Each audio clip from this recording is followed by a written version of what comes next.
ఈ ఊళ్ళో జరిగే ప్రతి కథ వెనక ఒక భయం ఉంటుంది.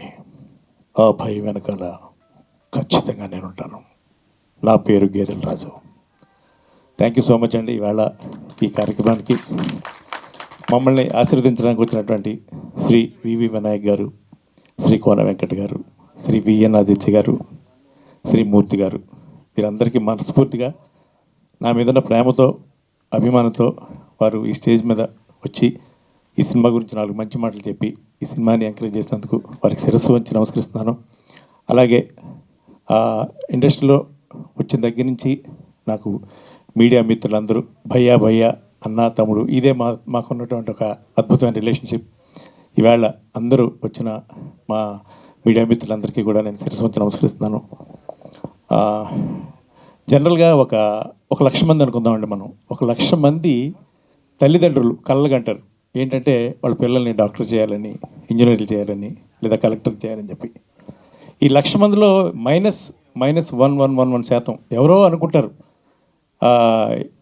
పిల్లలు ఎదుగుతున్నప్పుడు వాళ్ళు పాటలు పాడుతుంటేనో, లేకపోతే నాటకాలు వేస్తుంటేనో, లేకపోతే ఏదో స్క్రిప్ట్లు రాస్తుంటేనో వీళ్ళని సినిమా రంగానికి పంపిస్తే ఎలా ఉంటుందని చాలా తక్కువ మంది మాత్రం ఆలోచిస్తారండి.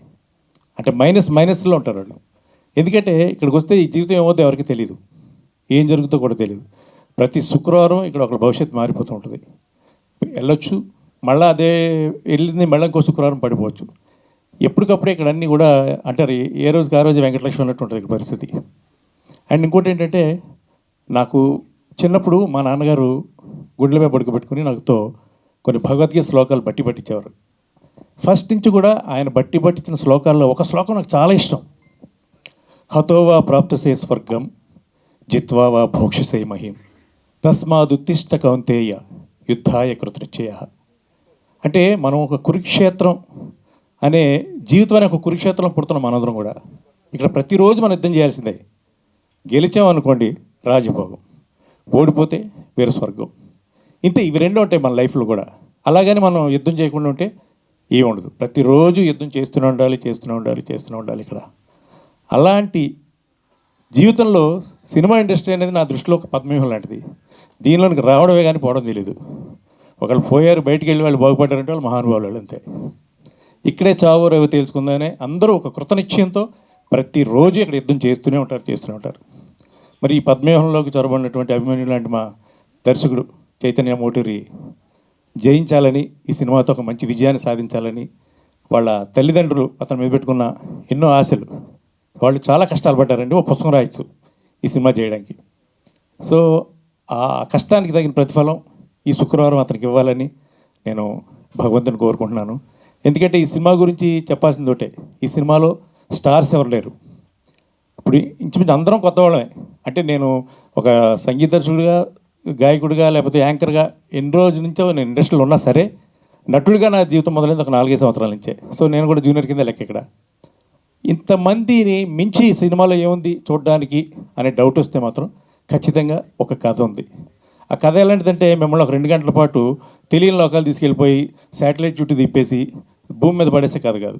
ఒక కాకినాడ అనే పట్టణంలో కొన్ని పాత్రలు, అంటే మనం ఉండే టౌన్లో అందరూ కాకినాడలో వారు కాదు, ఎవరైతే వాళ్ళ టౌన్ ఒక రియాలిటీని చూస్తుంటారో ఆ టౌన్లో ఒక రౌడీ షీట్ ఉంటాడు. ఆ రౌడీ షీట్కి రిలేటెడ్గా చాలా స్టోరీస్ ఉంటాయి. అది పొలిటికల్గా కావచ్చు, పర్సనల్గా కావచ్చు. అలాంటి కొన్ని కథల మధ్యలో ఈ గేదెల రాజు అనేవాడు ఒక సెంట్రీ క్యారెక్టర్. ఈ క్యారెక్టర్ చుట్టూ తిరిగే ఈ కథలతో ఈ సినిమా నడుస్తుంది. లాస్ట్ 20 నిమిషాలకు ముందు వచ్చే ఒక అత్యద్భుతమైన ట్విస్ట్. ఎంత మంచి ట్విస్ట్ అంటే సినిమా చూస్తున్న మొదటి నుంచి ప్రేక్షకుడు ఊహించిన ట్విస్ట్ అది. నేను దీన్నేమి అతిశయోక్తిగా చెప్పట్లేదు, ఎగ్జాగరేట్ చేసి చెప్పట్లేదు.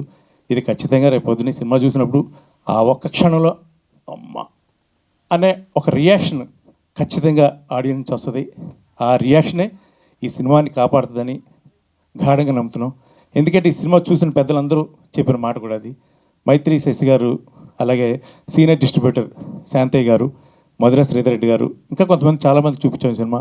వాళ్ళందరూ మాట్లాడింది, వాళ్ళందరూ రియాక్ట్ అయింది సేమ్ థింగ్. అందుకే మైత్రి శశి గారు ఇవాళ ఈ సినిమాని నైజాంలో దాదాపు 100కు పైగా థియేటర్స్లో ఆయన రిలీజ్ చేస్తున్నారండి.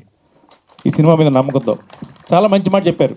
ఎగ్జిబిటర్లు అందరూ మీ సినిమాని అడుగుతున్నారండి అని చెప్పారు నిన్న రాత్రి.